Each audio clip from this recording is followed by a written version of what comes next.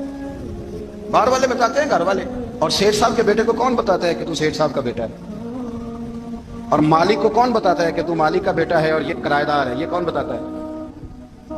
یہ سوچ ہم دیتے ہیں بچوں کو. چودھری اور کمی کی سوچ، امیر اور غریب کی سوچ، مالک اور کرایہ دار کی سوچ، گھر کے مالک کی اور کام کرنے والے کی سوچ، یہ ہم دیتے ہیں. یاد رکھنا یہ ہم دیتے ہیں، یہ ہمارا مزاج ہے. یہ باہر سے نہیں آتی. تو کوئی شہزادہ ہے، تو سیٹھ ہے، تو نواب ہے، یہ سوچ باہر سے نہیں آتی. یہ اماں سوچ دیتی ہے، اماں. یہ ابا سوچ دیتا ہے. اور پھر جب تباہی اترتی ہے تو اس کے ذمہ دار بھی باہر والے نہیں ہوتے، گھر والے ہوتے ہیں. گھر والے. ہمارے بچوں کی طبیعتوں پر زیادہ نقش باہر والوں کا نہیں ہوتا، گھر والوں کا ہوتا ہے. یاد رکھیے گا. حضرت عمر فاروق رضی اللہ، بچے ہیں، شہزادے ہیں، وہ کاروبار کرنے گئے اور وہاں بتایا گورنر صاحب نے کہ یہ فاروق اعظم کے بچے امیر المومنین کے. لوگوں نے ان سے زیادہ مال خریدا، تجارت میں زیادہ نفع ہوا. ظاہر ہے کہ وہ آپ کے جو اللہ خیر کرے حکمران ہیں، ان کے کاروبار کتنے ملکوں میں ہیں؟ کس بنیاد پر ہے؟ صرف اس بنیاد پر کہ وہ حکمران رہے، ان کے لیے آسان تھا بڑے لوگوں سے تعلقات بنانا. حضرت عمر فاروق رضی اللہ تعالیٰ عنہ کے بچے ڈھیروں مال کما کے جب واپس آئے نا، تو حضرت عمر سے آ کے بچوں نے بطور محبت کا ابا جی اللہ نے بڑا ہی فضل کیا، بڑا مال کمایا الحمدللہ، یہ دیکھیں کتنا نوازا ہے. تو حضرت عمر کہنے لگے سارے قافلے نے اتنا ہی کمایا؟ سارے قافلے نے اتنا ہی کمایا؟ تو حضور نہیں، سارے قافلے نے اتنا نہیں کمایا، سب کو اتنا نہیں ملا. وہ تو وہاں گورنر صاحب نے لوگوں کو تعارف کرایا تھا کہ یہ عمر کے بچے ہیں، تو لوگوں نے پھر ہم سے بڑا ہی خریدا. تو حضرت عمر فرمانے لگے ٹھیک ہو گیا، میں بات سمجھ گیا. اس طرح کرو، جو تمہاری اصل زر تھی نا، جو راز تھی، وہ رکھ لو اور باقی سارا مال مال خزانہ میں جمع کرا دو. اس لیے کہ یہ تم نے تجارت نہیں کی، یہ تم نے اپنے باپ کا نام بیچا ہے، یہ تم نے امیر المومنین کے بیٹے ہونے کا فائدہ اٹھایا ہے. فرمایا یہ تمہارا نہیں حق، یہ مسلمانوں کا ہے. اس لیے کہ یہ مال تم نے محنت سے نہیں کمایا، یہ باپ کی کرسی کا فائدہ اٹھایا ہے. اور فرمایا اگر تم نے مال جمع نہ کرایا تو میں مال بھی لے لوں گا زبردستی اور کوڑے بھی ماروں گا، ڈبل سزا دوں گا. مرضی سے جمع کراؤ گے تو کوڑوں سے بچ جاؤ گے. بڑے بیٹے نے تو جمع کرا دیا تو چھوٹا تھوڑا پریشان ہوا. تو حضرت عبداللہ ابن عمر چھوٹے بھائی کا ماتھا چوم کے کہنے لگے بیٹے چپ کر کے جمع کرا، یہاں بھی فخر کر کے ہم عمر کے بیٹے ہیں اور قیامت میں بھی فخر کریں گے کہ ہم فاروق اعظم کے بیٹے ہیں. یہاں بھی ناز کریں گے اور وہاں بھی ناز کریں گے کہ عمر کے بچے ہیں. ہمارے باپ نے خود بھی حلال ہی کھایا ہے اور جب ہماری کمانے کی باری آئی ہے تو ہمیں حکم بھی حلال کھانے کا دیا. بھائی ہمارا مزاج دے. بچہ جب لے کے آتا ہے 2 لاکھ روپیہ تو کبھی پوچھے کہاں سے آیا ہے؟ جب وہ پہلے دن غلط دوستوں کے پاس جا کے بیٹھتا ہے تو کبھی نکالا ہے گھر سے اسے؟ یہ بہت سارے خمیازے ہمیں اس لیے بھگتنے پڑتے ہیں کہ ہم ابتدا میں سوراخ بند نہیں کرتے. جب اس میں شکاف پڑ جاتا ہے، سیلاب آتا ہے تو ہمیں ہوش آتی ہے. حضرت عمر نے اپنے گھر میں نگرانی رکھی، کڑی نگرانی. زیادہ نماز گھر میں پڑھتے تھے حضرت عمر، نفلی نمازیں زیادہ. کیوں بلا؟ میرے اساتذہ مجھے حکم دیتے تھے کہ فرض نماز کے علاوہ نمازیں گھر میں پڑھنا، بچوں کو عادت پڑے گی، ذوق پیدا ہوگا، ان کو پتہ چلے گا کہ ہمارے گھر میں 5 وقت کوئی اور کام بھی ہوتا ہے. بھائی یاد رکھیں کہ آپ نے اگر سجدہ کرنا ہے تو بچہ لیٹ جائے گا، اسے پتہ کو نہیں سجدہ کیا ہے. لیکن جب گھر میں کبھی قرآن ابا جی کھول لینا، میں اکثر کہتا ہوں جب ابا جی کا موڈ بن جائے نا لیکچر دینے کا، وہ گھر میں شروع ہو جاتے ہیں، کہتے ہیں آپ لوگ نماز نہیں پڑھتے اس لیے میرے کاروبار میں برکت کوئی نہیں، تم سویرے قرآن پاک نہیں کھولتے تو میں تباہ ہو گیا. تو میاں آپ نے کب گھر میں قرآن پاک کھولا تھا؟ آپ نے کب نماز پڑھی؟ آپ نے کب گھر کے اندر اللہ رسول کا ذکر کیا تھا؟ آپ نے کب حدیث چھیڑی؟ آپ نے بھی تو گھر کے اندر جب بھی آپ آئے ہیں تو آپ نے وہی کچھ کیا جو دنیا دار کرتے ہیں. آپ بھی تو اپنا موبائل لے کے الگ کونے میں بیٹھ رہے ہیں. آپ نے بھی تو کہا ہے کہ اب تمہارے چینل ختم، اب میری مرضی والا چلے گا.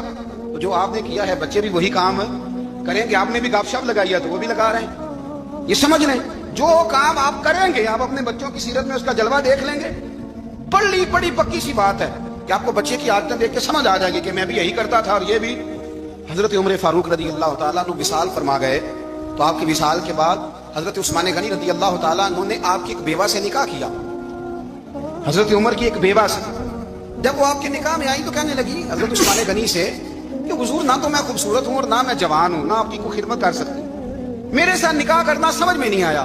کیا شاندار جواب دیا حضرت عثمان غنی، کیا خوبصورت جواب دیا. فرمانے لگے میں نے اس لیے نکاح نہیں کیا کہ مجھے تمہارے حسن سے دلچسپی تھی یا تمہاری خدمت کی ضرورت تھی، میں نے تو اس لیے نکاح کیا ہے کہ مجھے بتاؤ عمر فاروق گھر کے اندر اپنے رب کی عبادت کس طرح کرتے. وہ قرآن پاک کس طرح پڑھتے, وہ رویا کیسے کرتے, استغفار کا طریقہ کیا, کس وقت کس انداز میں وہ اپنے رب کو یاد کرتے تھے. اس لیے کہ عمر کئی دفعہ گھر سے آتا تھا تو میں اس کے چہرے پر نور دیکھا کرتا تھا, میں روشنی دیکھتا تھا, ایک معیار دیکھتا تھا. نکاح اس لیے کیا ہے کہ مجھے عمر کی جو گھر کے اندر کی عبادت ہے اس سے آگاہ کرو, تاکہ عثمان غنی بھی چاہتے ہیں اس طرح کے عمل کرو جس طرح کہ عمر فاروق کر کے گئے ہیں. بھائی جب تک ہم اپنے گھر میں وہ توجہ نہیں دیں گے, وہ مزاج دیکھیں نا, ہمارے گھروں میں جب نقشہ پاس ہوتا ہے تو ٹی وی لان بھی اس میں ہوتا ہے, ڈرائنگ روم بھی ہوتا ہے, نماز کی جگہ بھی ہوتی ہے نقشے میں. صحابہ جب گھر بناتے تھے تو ایک مسجد بیت کا نقشہ پاس کرتے, ذہن میں رکھتے تھے کہ یہ کونا نماز کے لیے, وہاں جوتے لے کے کوئی نہیں جائے گا, وہاں نماز پڑھی جاتی تھی, عورتیں وہاں اعتکاف کرتی. ٹی وی لان تو آ گیا ہے, اور گھر کے اندر ٹی وی رکھنے کے لیے تو ایک کمرہ الگ سے بنا دیا گیا ہے, اور اب جو نئے نقشے پاس ہو رہے ہیں اس کے اندر گھروں کے اندر جگہ بنائی گئی ہے جہاں کمپیوٹر رکھے جائیں, اور بچوں کے لیے وائرنگ ہوگی نیچے تاکہ انہیں کوئی مشکل درپیش نہ ہو. یہ ساری چیزیں ہم نے نہانے کے لیے گھروں کے اندر اتنے اتنے بڑے واش روم بنائے ہیں کہ لگتا یہ ہے کہ سوائے نہانے کے اور کام ہی نہیں کوئی گھر میں ہوگا. ہر چیز آ گئی, اور اللہ کرے کوئی تفسیر بھی ٹیبل پہ پڑی نظر آئے, کوئی حدیث کی کتاب بھی ٹیبل پہ پڑی نظر آئے. اللہ کرے کہ جس طرح ابا لطیفہ سن کے آتا ہے تو جب تک سنا نہ لے اس کا ہضم نہیں ہوتا, اللہ کرے کہ وہ جمعے میں بیان سن کے جائے تو اس کا بھی دل کرے میں اپنے بچوں کو سناؤں. وہ نبی پاک کی کوئی حدیث کہیں سے سنے تو گھر جا کے سنائے. جب تک یہ معیار نہیں بنتا, آپ کیسے توقع کرتے ہیں کہ گھر کے اندر اللہ کی رحمت نازل ہوں گی؟ آپ یہ کیسے توقع کرتے ہیں کہ گھر کے اندر وہ معیار اور وہ مزاج بنے گا؟ حضرت عمر فاروق نے ذاتی زندگی پر جو توجہ دی, گھر والوں کے معیار پر جو توجہ دی حضرت عمر فاروق رضی اللہ تعالیٰ عنہ, وہ بھی بڑی دیدنی ہے. حضرت ابو موسیٰ اشعری کو نا آپ نے وزیر خزانہ بنایا تھا, تو حضرت ابو موسیٰ اشعری کہتے ہیں کہ حضرت عمر کو شیخ خزانے میں رہنے تو دیتے نہیں تھے. ایک دن نا میں صفائی کر رہا تھا اس کمرے کی جس میں خزانہ رہتا تھا. ہمارے تو ملک میں جو جاتا ہے وہ صفائی کر کے ہی جاتا ہے, اللہ خیر کرے. اور خیر معیار بدلتا ہے, جو پچھلی حکومت ہوتی ہے وہ قرضہ اٹھاتی ہے, وہ باہر سے جاتی ہے تو قرضہ لے کے آتی ہے, اور جو نہیں آتی ہے وہ کہتی ہے ہمیں پیکج مل گیا ہے, وہ قرضہ نہیں اٹھاتے. ان کو کیا ملتا ہے؟ یعنی پچھلی نے قرضہ لیا تھا اور ہم نے, واہ جی واہ کیا خوبصورت انداز ہے, اس کا نام بدل کے نا انہوں نے قرضہ لیا تھا اور ہم نے, میں کہا بڑے شاندار سیانے بندے ہو گئے. حضرت سیدنا ابو موسیٰ اشعری کہتے ہیں کہ میں نے نا مال غنیمت کی صفائی کی تو 1 دینار مجھے نا کہیں پڑا ہوا مل گیا. تو فرماتے ہمیں اجازت ہوتی تھی کہ 1 آدھ دینار ہم اپنی مرضی سے کہیں خرچ کر سکتے تھے. اگر آپ ناراض نہ ہوں تو ہمارے ہاں جب چیئرمین صاحب ناظم صاحب ٹھیکے دیتے ہیں تو ٹھیکیدار ان کا چھوٹا بھائی ہوتا ہے, یا چچا کا بیٹا ہوتا ہے, یا خالہ کا بیٹا ہوتا ہے. وہ خود ناظم ہوتے ہیں اور ان کا چھوٹا بھائی ٹھیکیدار ہوتا ہے. یعنی وہ نا سارا کچھ گھر کے اندر ہی رہتا ہے, گھر کے اندر ایک پیسہ دیتا ہے, دوسرا واپس اس کو واپس کر دیتا ہے, گھر کے اندر ہی. اب تو خیر ہمارے لوگ سمجھدار ہو گئے, ایک بندہ ایک سیاسی جماعت میں ہوتا ہے, دوسرا دوسری میں, اور تیسرا جس کی بھی حکومت آئی حکومت تو ہماری رہے گی نا, ایک بندہ تو ہے نا اس جماعت میں. یہ اچھا لوگوں نے ایک طریقہ نکالا ہے. تو حضرت عمر کے بیٹا گزر رہا تھا تو حضرت ابو موسیٰ اشعری کہتے ہیں میں نے صفائی کی تو 1 دینار نکلا, تو میں نے وہ 1 دینار نا حضرت عمر کے بیٹے کو دے دیا. میں نے کہا لو بیٹا اپنے چچا کی طرف سے تحفہ. اور گھر جا کے انہوں نے حضرت عمر کو بتایا کہ چچا نے پیسے دیے ہیں, چھوٹے بچے تھے. حضرت عمر نے حضرت ابو موسیٰ اشعری کو بلا لیا اور بلا کے فرمانے لگے میں تو تمہیں اپنا دوست جانتا تھا, تو نے میری اولاد کو ہی دنیا دار بنانا شروع کر دیا, میرے بچوں کو تم نے دنیا دار پیسوں پہ لگانا شروع کر دیا, میں تو تمہیں یار سمجھتا تھا. فرمایا تمہیں چاہیے تھا میرے بیٹے کو نصیحت کرتے کہ بیٹا پیسوں سے رب راضی نہیں ہوتا, اس کی رضا والے کام کیے جائیں تو رب راضی ہوتا ہے. اور فرمایا تمہیں کوئی اور گھر نہیں ملا تھا تباہ کرنے کے لیے, میرا ہی گھر ملا تھا, اٹھاؤ اپنا دینار اور خبردار آج کے بعد میرے بچوں کے ساتھ یہ والی نیکی نہ کرنا. اور ہمارا کیا سٹیٹس ہے, دوستی ہے اس سے جو تحفے زیادہ دے, جو بچوں کو خراب کرنے میں مدد زیادہ کرے اس کے ساتھ گرا. حضرت عمر نے گھر پہ اور سب سے بڑھ کر اپنی ذات پہ توجہ کی. حضرت ابو مالک رضی اللہ تعالیٰ عنہ کہتے ہیں میں عمر کے پیچھے پیچھے ایک باغ میں گیا, اکثر اس باغ میں جایا کرتے تھے, اور عمر جا کے نا تو درخت کے نیچے بیٹھ گئے اور فرمانے لگے امیر المومنین اللہ سے ڈر جا, ورنہ جس رب نے حکومت دی ہے وہ عذاب بھی بڑھا دے گا, ڈر جا رب سے. کبھی ساری زندگی حضرت عمر نے اپنا کوئی تعارف نہیں کرایا, کبھی نہیں. ایک بندے نے آپ کے سامنے تعریف کر دی آپ کی تو فرمانے لگے تو خود بھی ہلاک ہوا اور مجھے بھی ہلاک کر دیا, کیا ضرورت پڑی ہے میری تعریفیں کرنے کی, اتنی دیر میری تعریف میں لگائی, اللہ کا ذکر کرتا رب تجھے ثواب دیتا. حضور پہ رحمت اللہ علیہ ایک نوجوان کو روز کہتے کہ جا کوئی کام تلاش کر, روز بھیجتے. ایک دن وہ آگے آپ کی خدمت میں آ کے کہنے لگا حضور میں نے فیصلہ کر لیا, میں نے کوئی کام نہیں کرنا. فرمانے لگے کیوں؟ کہنے لگے آج میں نے عجیب سین دیکھا ہے. اور میں کیا دیکھا ہے ہو؟ کہنے لگا کہ میں جنگل میں گیا ہوں تو میں نے دیکھا ہے ایک شیر نے شکار کیا ہے, آدھا اس نے کھا لیا ہے اور آدھا منہ میں پکڑ کے سفر شروع کر دیا ہے. ایک پہاڑی پہ چڑھ گیا شیر. میں بھی ایک درخت پہ چڑھا دیکھ رہا تھا. حضرت جی جب وہ شیر پہاڑی پہ چڑھا ہے تو وہاں ایک لومڑی بیٹھی تھی جس کی ایک ٹانگ بھی کٹی ہوئی تھی اور دونوں آنکھوں سے نابینا بھی تھی. اس شیر نے وہ بچا ہوا شکار اس کے منہ میں ڈالا ہے. تو جو رب لومڑی کے لیے خوراک کا بندوبست کر سکتا ہے میرے لیے بھی کرے گا. لہذا میں نے اب کام نہیں کرنا. حضرت حسن بصری مسکرائے, فرمانے لگے کیا بات ہے تیری, تو نے کردار دو دیکھے, ایک شیر دیکھا ایک لومڑی دیکھی. فرمانے لگے بیوقوف, تو نے لومڑی بننے کا پروگرام بنایا, شیر بننے کا کیوں نہیں بنایا؟ تو لومڑی بننے کا پروگرام بنایا کہ کوئی کما کے لائے گا تو میں کھاؤں گا. شیر بن, شکار کر, کھا بھی اور کھلا بھی, غریبوں کے پاس بھی لے کے جا, کھا بھی اور کیا بن, شیر بن, شیر کھا بھی اور کھلا بھی, محنت کر, جدوجہد کر. علامہ اقبال لندن میں تھے تو بیٹے نے خط لکھا کہ ابا جی ضرورت پڑ گئی ہے, مجبوری آ گئی ہے, کچھ پیسے کسی سے ادھار لے لوں, جب آپ واپس آئیں گے تو لوٹا دوں گا. تو اقبال نے اپنے بیٹے کو خط لکھا اور اس خط کے اندر ایک نظم لکھی, اور کیا انداز اختیار کیا, جاوید کے نام اس نظم کا نام رکھا. اقبال کہنے لگے دیار عشق میں اپنا مقام پیدا کر, ابے کے سہارے جینا اب چھوڑ دے, اب والد کو بیساکھی بنا کے آگے بڑھنا چھوڑ دے. دیار عشق میں اپنا مقام پیدا کر, نیا زمانہ نئے صبح و شام پیدا کر. خدا اگر دل فطرت شناس کرے عطا تجھ کو, سکوت لالا و گل سے کلام پیدا کر. اور میرا طریق امیری نہیں فقیری ہے, میرا طریق امیری نہیں فقیری ہے, خود ہی نہ بیچ غریبی میں نام پیدا کر, خود ہی نہ بیچ غریبی میں نام پیدا کر. پتہ تو تھا بہنا کہ جب تو غریب ہو پھر کچھ کر کے دکھائے, جب تو کمزور گھرانے سے اٹھے پھر تو کچھ کر کے دکھائے. ابے کا سجادہ نشین بننا آسان, ابے کی فیکٹری والی کرسی پہ بیٹھ جانا آسان, لیکن تو بتا نا تیرے اندر بھی کوئی خوبی ہے بھائی کہ نہیں؟ بتا, آج تو کمزور لوگ ہوتے. میرا طریق امیری نہیں فقیری ہے, خود ہی نہ بیچ غریبی میں نام پیدا کر. دنیا میں کوئی پیشہ برا نہیں. حضرت داؤد لوہے کا کام کرتے تھے, لوہے کا کام حضرت داؤد کو کہے برا لوہار کو, یہ حضرت داؤد کرتے تھے. خود نبی پاک علیہ السلام نے بیان فرمایا. حضرت نوح علیہ السلام لکڑی کا کام کرتے تھے. حضرت سیدنا آدم علیہ السلام کھیتی باڑی بھی کرتے تھے اور کپڑا بھی بنا کرتے تھے. اماں حوا گھر کے اندر کپڑا بنتی تھی. یہ پیشے برے ہیں؟ کچھ چیزوں سے دل سخت ہوتا ہے. جو لوگ دنیا داری کی اور فضول باتیں زیادہ کرتے ہیں ان کا دل سخت ہو جاتا ہے. جو ہنستے زیادہ ہیں ان کا بڑا سخت ہو جاتا ہے. اور صوفیاء کہتے ہیں جو کسی پہ ہنستے ہیں نا ان کا تو مردہ ہی ہو جاتا ہے, تو معاملہ ہی ختم ہو گیا. اور جو لوگ رزق حرام کی طرف بڑھتے ہیں ان کا دل بھی مردہ ہو جاتا ہے. اور اقبال کہتے ہیں جو مشینی زندگی گزارنے لگتے ہیں نا روحانی زندگی سے نکل جاتے ہیں. ہم آج کل مشینی زندگی پہ آ گئے. ہمارے پاس انٹرنیٹ ہے, موبائل ہے, آواز کے فاصلے اتنے کم ہوئے ہیں کہ دلوں کے فاصلے بڑھ گئے. اقبال کہنے لگے دل کے لیے موت ہے, دل کے لیے موت ہے, دل کے لیے موت ہے یہ مشینوں کی حکومت. احساس مروت کو کچل دیتے ہیں یہ آلات. آلات میں زندہ ہیں ہم. دل کے لیے موت, اور کسی کے گھر جانا, دروازے پہ دستک دینا, اور کبھی خط لکھنا تو سوچ سوچ کے, کبھی کاٹنا تو پھر لکھنا. لفظ یہ اس کے شایان شان نے یہ جملہ میں نے بدل دیا. لیکن اب بے باکانہ گفتگو ہے, تو مجھے وائس کر دے میں تجھے وائس کر دوں گا, حال ہی کوئی نہیں. تو کیا کوئی سوچے گا, کیا کوئی لکھے گا, کیا کوئی اس میں خوبصورتی کا رنگ بھرے گا. سخت ہو جاتے ہیں دل جب آپ مشینوں کی زندگی میں زندہ رہتے ہیں. دل نرم کیسے ہوتے ہیں؟ میرے نبی پاک نے فرمایا یتیم کے سر پہ ہاتھ پھیر آپ تیرا دل نرم کرے گا. اگر زنگ لگ جائے دل کو تو اللہ کا ذکر کر, قرآن پاک کی تلاوت کر, اللہ تیرے دل کو نرم کر دے گا.